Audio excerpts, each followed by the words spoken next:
Alrighty. Hopefully you guys can hear me okay. Good evening. This is Charles, otherwise known as Flat Earth Math. I'm just trying this new software out. It is called StreamYard.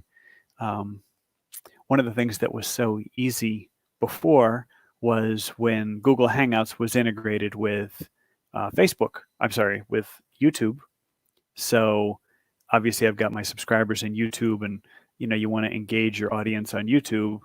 So it was really nice to just click a couple buttons in YouTube and then go live, and then that launches a Google Hangout. And then so Hangout was his own thing, but it was streaming live back to YouTube. Well, that coordination is gone now. So hopefully this will work. This is just a test. And I'm just going to skip on over to my channel. I just want to see if I can see whether it's working right now. I see we had a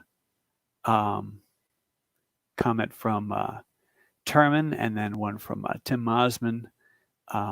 Let's take a look to see if I can I go live? No? Anyway, hopefully this is working. Okay. So this really was just a dummy test. I just wanted to see if I can interact with people in chat, but I also wanted to talk about the scientific method a little bit, because I've been watching a couple of Quantum Erasers recent conversations and presentations, and he seems to have a version of the scientific method that was literally straight out of middle school, where, and let me see if I could pull up a, let's see if I can try screen sharing. And I'm going to share screen. I'm going to share a Chrome tab, which is Chrome tab. Google, so here you go, scientific method. Google search. So let's look at an image search. And, if you take a look at some of these things, this really is designed for middle school. It's, if you're a child and you're being introduced to the scientific method, it may be presented like this, where it's like single words for each of the steps. Oh, shiatsu. Huh. Terman, what do you mean by shiatsu? And yes, Quantum Eraser is a character. So with this scientific method, the steps can be boiled down to literally single words, and then step 3 is experiment. But the thing is, that's not the only way to test a hypothesis. You don't have to conduct a rigorous experiment, like one that has control variables and independent and dependent variables. There are other ways of gathering data. It says record your experiment's results and your observations. So it's like experiment is one way of gathering data. But another way of gathering data is to make scientific observations. Let's click on a couple of other ones. So this one, test your hypothesis by doing an experiment. Okay. Some of these things are really designed for children. Let's see if we could find one that maybe, let me see if I can open this up. I didn't really mean to do that. Let me, okay. So what I'm going to do is I'm going to try to open this image in a new tab. I'm hoping that you guys can see this.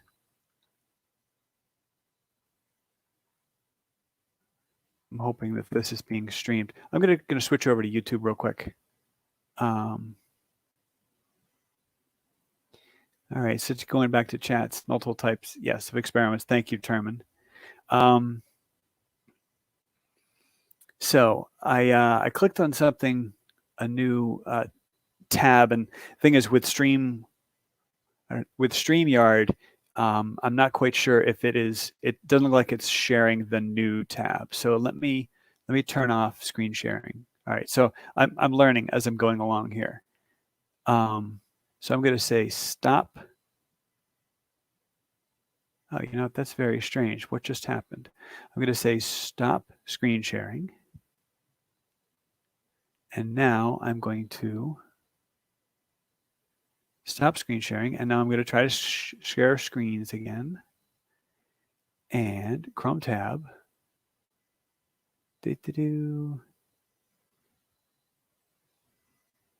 As an ongoing process. So let's see if it's going to share this. So hopefully you should see a big black diagram that is a cycle. Yes, that seems to work. Okay.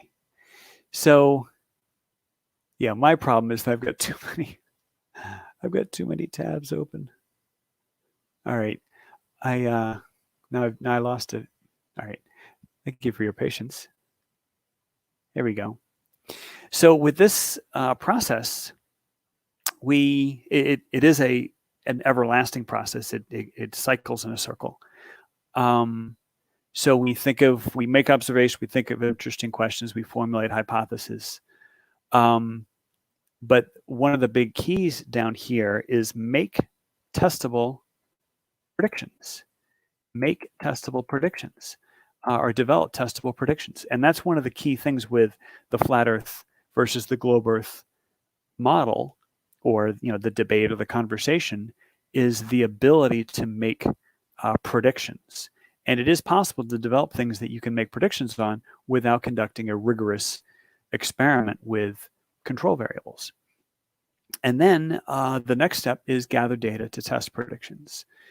Relevant data can come from the literature, new observations, or formal experiments. So formal experiments, and when they say formal, that usually means using independent, dependent variables and controls. But that is only one of the methods you can use to test your predictions. So let me stop screen sharing here. Go back to StreamYard, stop screen sharing. So one of the things that I find very helpful is for me to just take paper and pencil and to write down some things, my thoughts on the geometry of our world. And one of the things that I did in the past is, this is when I was really new with studying flat Earth versus globe Earth. And hey, how you doing, Jesse? Good to see you. One of the things that is difficult about flat Earth versus globe Earth, specifically the globe Earth and looking at the sun, moon, and stars, is if we're on a globe, we're on the sloping surface of a sphere. That sphere is rotating, and the axis of rotation is at an angle. So you've got all kinds of angles, crazy angles that change with latitude, and you have a rotational motion, so that you where you're pointing to in the sky is changing, and the geometrically, it can be a little hard for somebody like me, and I like to just try to figure things out on my own. And so one of the things that I did, and this was, I don't know, 3-4 years ago. Hello, Killer Whale Channels. Hello, Tim Osman again. One of the things that I did is I'd heard all these things about the equinox, and when I was a kid growing up, I had the impression, and I grew up in Pennsylvania, so that's near Philadelphia, west of Philadelphia. So we're at 40 degrees north latitude. And so I just had this impression of the sun being in the southern sky. So obviously at noon, the sun is south of me. But I just had this impression, and I never really did anything rigorous with measuring things with a compass or shooting azimuths or anything like that. I just had this general impression that, yes, the sun rises in the east and sets in the west. But I had this impression that the sun was always south of me. And so, and this is just me, just off the top of my head, not really thinking about it. So I always thought that the sun rose in the southeast, peaked in the eastern, the southern sky, and then set in the southwest. That was just my general impression, not having studied it. Oh, you grew up on an army depot. Okay, Chambersburg, that's not too far. Um, oh, and there's Sphera. How you doing, guys? Good to see you. So when I actually started studying the flat Earth, I just took my paper and pencil out, and I just started trying to figure out what would things look like? What would things look like on the equinox?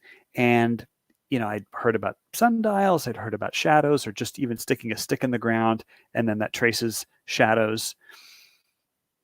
And so I, just using paper and pencil, I just tried to figure out on the equinox, if the Earth is a globe, what would the shadows look like? And this is, like I say, this is like 4 years ago, 5 years ago. This is before people had really talked about sundials much. I mean, they really don't talk about sundials very much in the flat Earth community, but it does come up once in a while. But I had no knowledge. I want to tell you that I had no knowledge of sundials. I had never studied it. Very good, Jesse. Yeah, I got some stories from Penn State about just trying doors. You just try doors and you try to see where you can get to. I got some stories with that. But see, here I was, paper and pencil. I was just imagining the globe. I was imagining the equinox, the date of the equinox, and I was just trying to figure out what shadows would look like. And I was very perplexed because, according to my sketches, and this is just me thinking off the top of my head and drawing on paper, according to this, the shadows should trace a straight line. A straight line. Which, very good, Terman.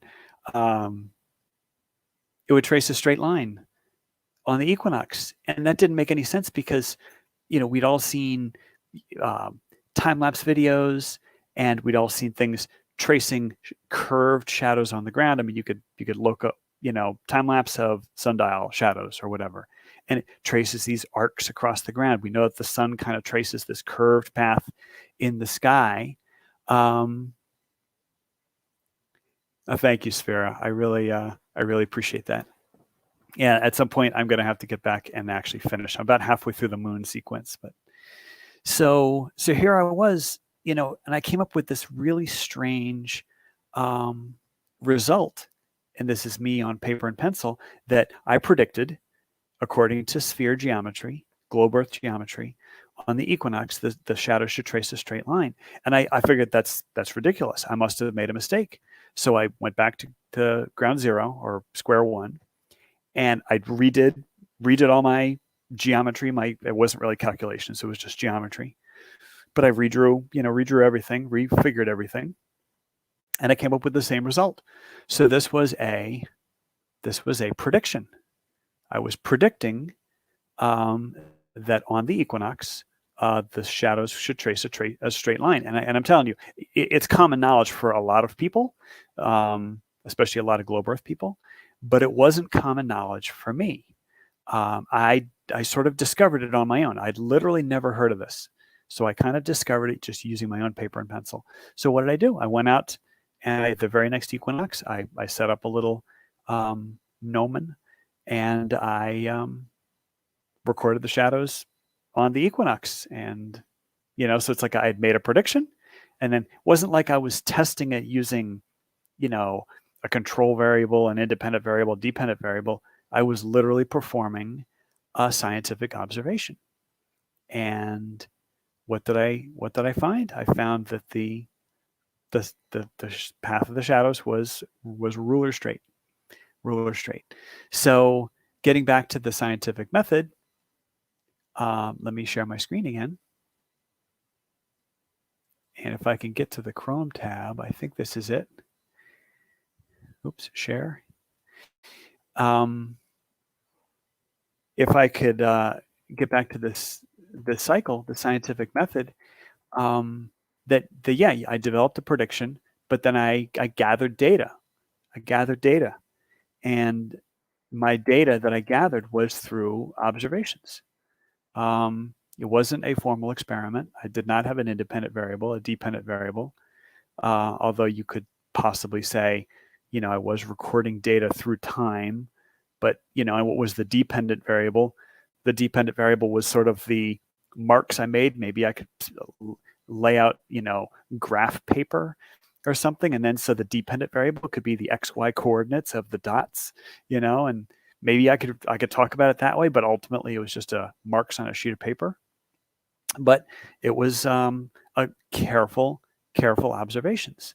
And I think that is what Quantum Eraser really misses.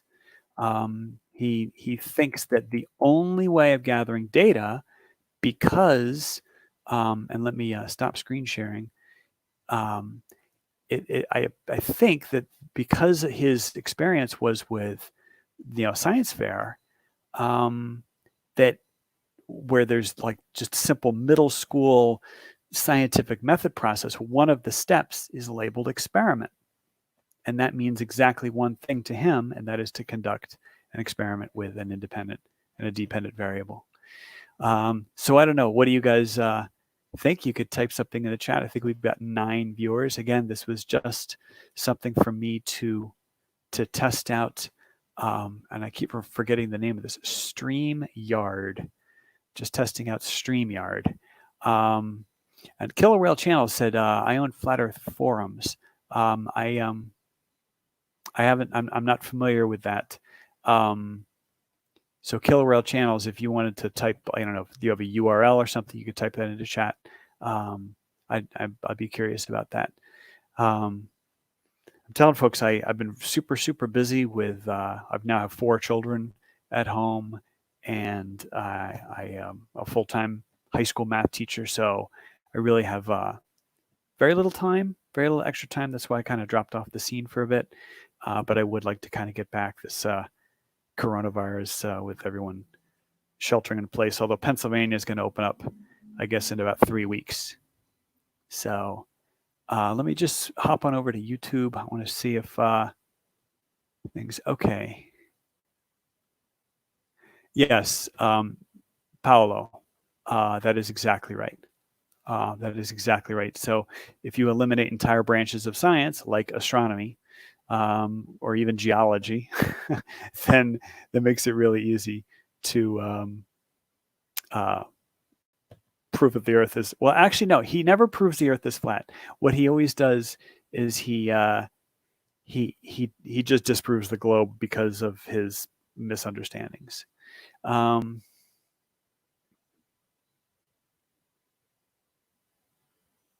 Yes, Jesse, absolutely. And I thank the Flat Earth experience, because I've learned a whole lot more math and science than I've learned in like the previous 20 years. I've met a whole bunch of nice people like Jesse and folks like Sphera and Terman and Tim Osman, all sorts of really nice people. And then I get to engage people when I make some videos. But the thing that is fascinating for me is learning. For example, when people are talking about planes don't dip their nose to go over the curve, well, why is that? And like, if you have a gyroscope in an artificial horizon, that gyroscope is supposed to maintain. So like, isn't the plane supposed to, be supposedly flying over the curve, but the gyroscope is supposed to stay in place? So that didn't make sense. That didn't make sense to me. And so I looked it up, and I found out there's something called pendulous vanes that correct the gyroscope based on gravity. Term, that's pretty funny. And yeah, I haven't really been participating in or even in chat in some of the debates that are happening. Just recently I've been getting on. There's just not enough hours in the day but I should get over to Jesse's, or I'm sorry, to JG Gonzalez's place, because he runs a pretty good ship. But sometimes it gets a bit shouty. But I do love the thing about it. It's optics, you know. It's like, what is it about optics that are going to cause the Earth to appear flat when it's actually a sphere? That doesn't make any sense to me. But anyway, so those are the thoughts that I had on the scientific method. The biggest point is that in middle school, one of the steps we're taught is experiment. So yes, you want to create an experiment that has controls. But when you grow up and you learn that there are many, many branches of science, maybe an experiment isn't the way to go. There's a great example of this is medicine. I would love to have a conversation with some of these folks. Ask them about, do they think that the study of medicine uses the scientific method? Like think about poison. Oh, all right, Jesse. Yeah, I just would need to find out the time and place and see if I'm scheduled. I usually teach in the mornings. Hello, Tom. But one of the aspects of medicine, or one area of medicine, that where you cannot do experiments is, or at least human experiments, is in the area of poison. So, for example, apple cores, apple seeds have a little bit of cyanide in them. My understanding is that almonds have cyanide in them. I think that's one of the reasons why cyanide is supposed to smell like almonds. But if you're going to figure out what's the lethal dose of cyanide, you're not going to perform an experiment with controls. Give this group cyanide. Give this group no cyanide, and see who dies. It's not. You're not going to do that. So it's like, well, how would you find the lethal dose of cyanide? Is you would collect data from people who had already, ingested cyanide, and some of them recovered, and some of them got very, very sick, and some of them died. Some of them died maybe very quickly, and some of them maybe took longer to die. Some of them maybe have gotten very sick. Some of them maybe didn't get sick at all. And then so you figure out, well, the amount of cyanide that is in almonds is a non-lethal dose. You could probably eat, a pound of almonds and not have any adverse reaction. Even though almonds do contain cyanide. So it's like you could figure out the dosage there, but you definitely would not want to make an experiment to measure or to determine the lethal dose of cyanide. That you could still use the scientific method with your data, with your observational data, but you would not be able to do an experiment. Yes, retrospective studies. When I was in college, I studied statistics. I almost minored in statistics, but I took a whole ton of 400 level stats classes, and that's all about gathering data. It isn't necessarily about conducting rigorous controlled experiments, although that is a great way of gathering data. But a lot of times we were given a big bucket of data, and then you can analyze it, especially if it's with columns. You've got gender, you've got age, you've got weight, you've got any other criteria that you're studying. And then one of the biggest things in our stats classes is when you're performing these analyses, oftentimes people are trying to find out, is there a relationship between, say, two columns in your data? And what if you do find there's a little bit of a correlation? One of the things we were cautioned over and over and over again in statistics classes is correlation does not prove causation, which is why it's very interesting to me that one of the ways that the scientific method is getting redefined by some of these flat earth folks is that it is all about causation. It is like causation is the number one thing. And it's like, no, causation isn't the number one thing. So it's interesting how they kind of misinterpret this stuff. But yeah, in stats classes, we took tons of data, found out if there was a relationship, and and then you can kind of analyze it, but you wouldn't necessarily say that one column was causing the other column. A classic example of this is you're gathering data on how much money an ice cream parlor is making in the summer, and you've got dates, so May 1st, it made this much money. June 1st, it made this much money. And you've got all the days of May, all the days of June, and it makes a certain amount of money every day. And then meanwhile, on the other side of town, you have the population of guests at a local pool, swimming pool. And again, the ice cream parlor and the swimming pool are 10 miles apart. And so you'd measure how many people come visit the pool, and you'd find that the more money the ice cream parlor made, the higher the level of participation at the pool. But so you'd make a correlation there, but clearly people buying ice cream doesn't cause people to go to the pool. People going to the pool does not cause people to buy ice cream. So there is no causal relationship. It turns out they're both caused by a third factor, which is nice, warm, sunny weather.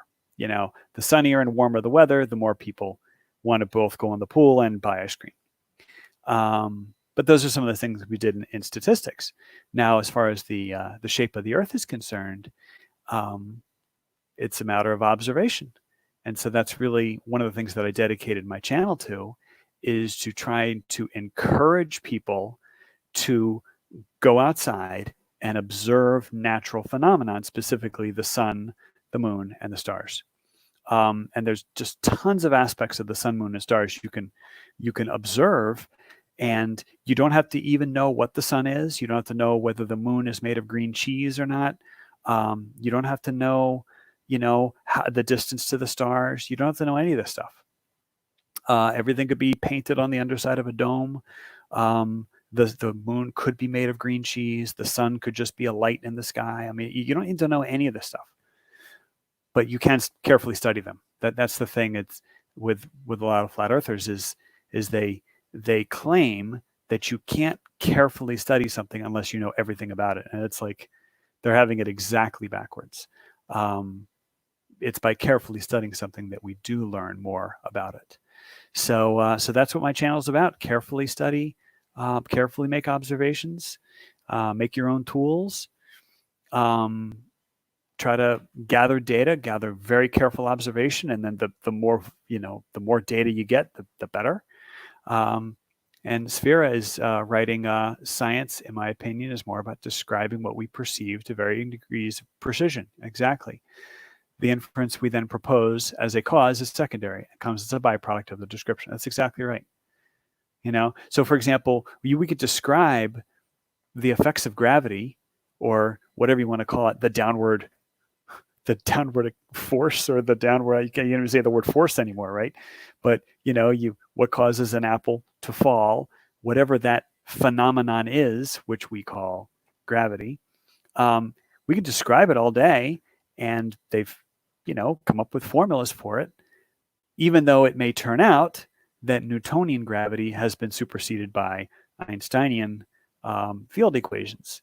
So it's like, it really didn't matter. Like when you're dropping the apple, it really doesn't matter that Einstein has superseded Newton. We could still describe it, and we could write equations for it. We could measure it. We could predict it. Drop the apple. You could predict speed after exactly 1 second of free fall.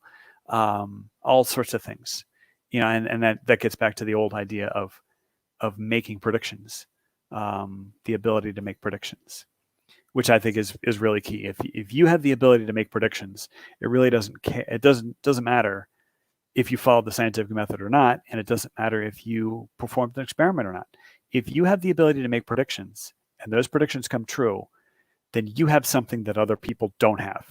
And I read somewhere that it's like the ability to make difficult predictions. So for example, every time we look up and we see the sun in the sky, we see the moon in the sky, we do not have a solar eclipse. Every single time we look up, we don't have a solar eclipse. A solar eclipse is an extremely rare event. In fact, probably most people will live their entire lives without ever seeing one. Because when you take a look at these stripes as they go across the like I live in North America, I live in the United States, and it's like they're few and far between when those stripes cross the United States. I remember, I think I was maybe 20 years old, and they said, "Oh, we're having a partial solar eclipse," and I went out, and everything just looked like it was at 50% brightness. I mean, I look up at the sun looked exactly like it did because I didn't have a filter. I didn't have a solar filter. So I look up at the sun looks as bright and blazing as ever. But everything, and it was a bright sunny day, but the volume of the brightness was just at 50%. It was really uncanny. But most people, I think, will probably live their entire lives without ever seeing a solar eclipse. So if somebody can make a difficult prediction, which is that on this date, in this location, there's going to be a solar eclipse, and that if it actually happens, that was a really hard prediction. That says that you know something that the rest of us don't know, and maybe we should pay attention. So anyway, that's all I had. We've been going for about 31 minutes. This was just a test. I'm gonna test my banners.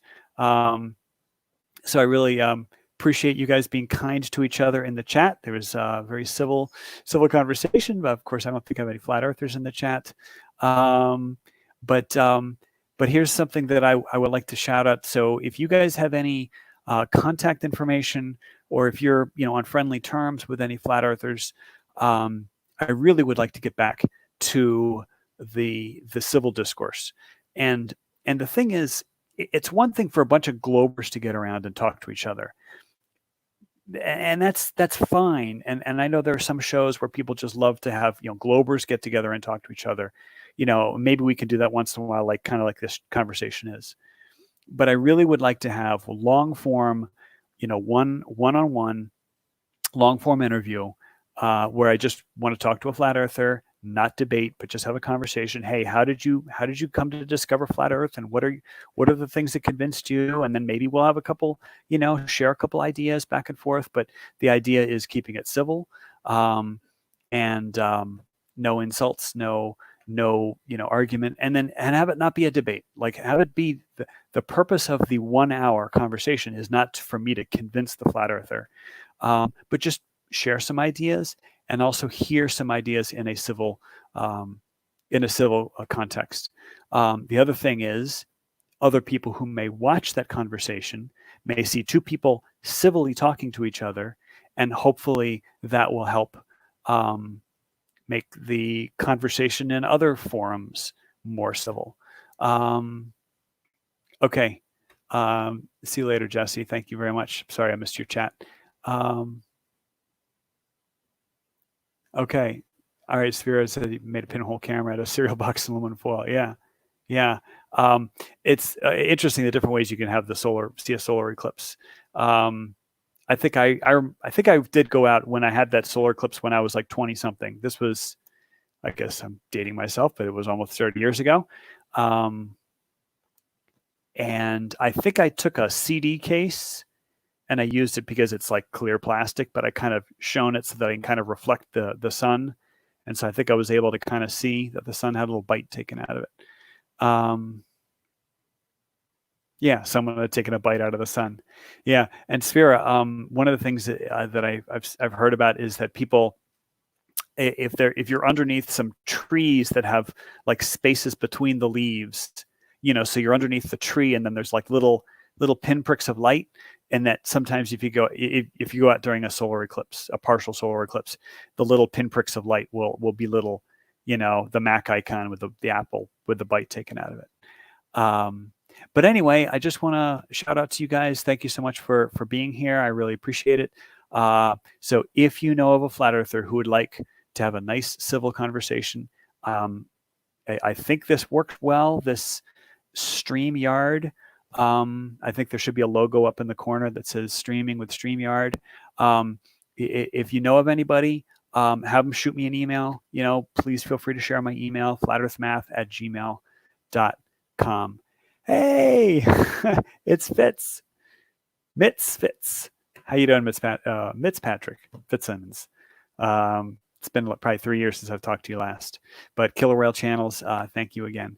So if anybody and Muslim Flat Earth, hello. So I'm about to end the stream now. Muslim Flat Earth, you missed the earlier part.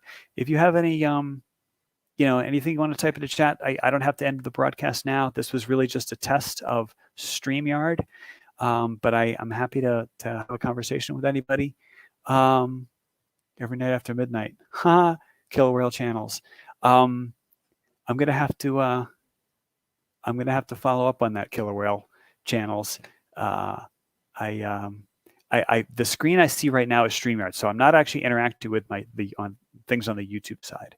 But I just want to test this out, test the quality. But I would love to have a one-on-one discussion with a flat earther. Not a debate, just a chat. Hey, hello, how you doing? I'm doing well. I've been very, very busy with. Oh, okay. Killer whale, absolutely, yes, and you'll be welcome anytime. But hello, super busy with. I now have 4 children, and I have been teaching school. I'm a high school math teacher, super busy. But yeah. So anyway, thank you so much for joining me, and I'm signing off.